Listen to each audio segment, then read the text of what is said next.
Today we're talking about simplifying radicals. And simplifying radicals, so taking the square roots of numbers. Think of a radical like a parenthesis. So you want to simplify underneath the parenthesis, or underneath the radical, I should say, first. 256 divided by 4 is 64. Then we can do the square root of 64 to get 8. Example 2. Again, simplify underneath that radical. Simplifying underneath the radical, we have 1 over 25. Now, radicals are really like exponents. So I could take the radical of the top and the radical of the bottom. Square root of 1 is 1. Square root of 25 is 5. The next example. Square root of 8 squared plus 15 squared. Now be careful on this one. I'm going to put in pink what you shouldn't do. What a lot of students want to do is they want to do the square root of 8 squared plus the square root of 15 squared. But remember what I said. I said it's like parentheses. So you have to do what's in the parentheses first. So that's not right. What you want to do is you want to do the square root of 8 squared, which is 64. 15 squared is 225. So now add 16 plus 225 to get the radical of 289. Now, typically that's a pretty big perfect square, and it is a perfect square. I would give you guys numbers that would be a little bit smaller that you would know, but that perfect square is 17. Number 4. Again, think of that piece underneath the radical as parentheses. And that's something that's really special in that bottom piece. That bottom piece is what we call a perfect square trinomial. So, perfect square trinomial. Factors to be x minus 3 squared. Now thinking about this other example, 289 was a perfect square. That was 17 squared.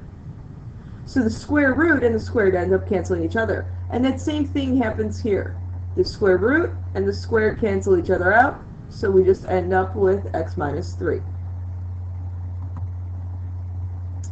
Now, simplest radical form. That's very important. Simplest radical form means that there's no perfect squares underneath our square root sign. So that means that there's no perfect squares that go into 24 that are underneath the radical sign. So what you want to do is you want to break down 24 into a perfect square. 4 times 6. 4 is a perfect square. 6 has no other perfect squares that go into it evenly. So that's like saying now I can separate each one of these underneath its own individual radical. Square root of 4 is 2. There's no perfect squares under that radical, so we are just left with 2 root 6. Now number 2. Number 2. Now we have x cubed. X cubed is like saying x squared times x. Y to the 4th is like saying y squared times y squared. Because remember, when you're multiplying two bases, when you're multiplying two things that have the same base, you add the exponent. The exponent on that x is 1. So 2 plus 1 is 3. Now I'm going to underline our perfect squares. That's a perfect square. That's a perfect square. That's a perfect square. So now, pull this perfect square out in front, we get an x. Y squared out in front, we get y. Y squared out in front, we get a y.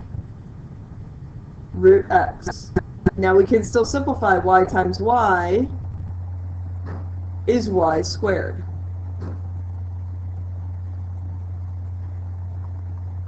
All right, our next example. Simplify. Again, and I'm using the same thing.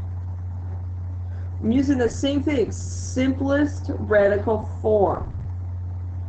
So, now what I can do, because, again, radicals are like exponents. So I can put the number on the top over the number on the bottom.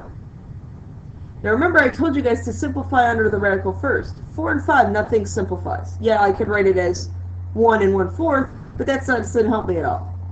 Root 5, I have no perfect squares that I can pull out of root 5. So I'm just left with square root of 5. On the bottom, square root of 4. Square root of 4 is 2. So that's our answer. The next one.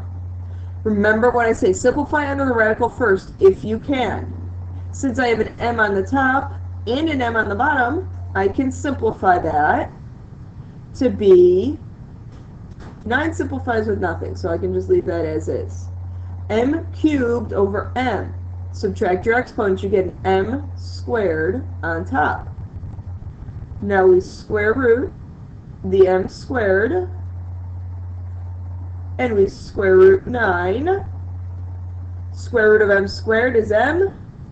Square root of 9 is 3.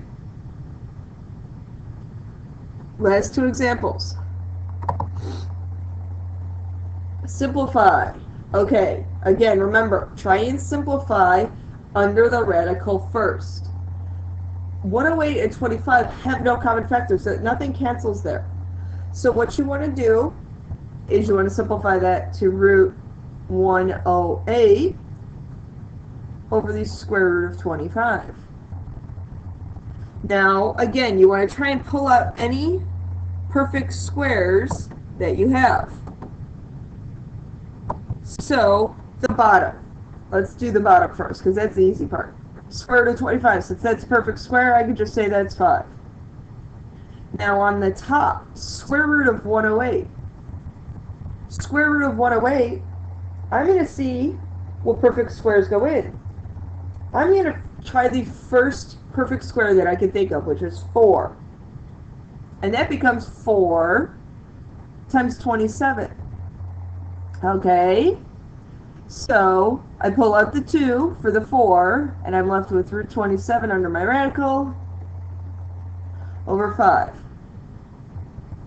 So now, root 27, is there another perfect square in there? There is. 9. So I can do these without a calculator. 9 times 3 is 27.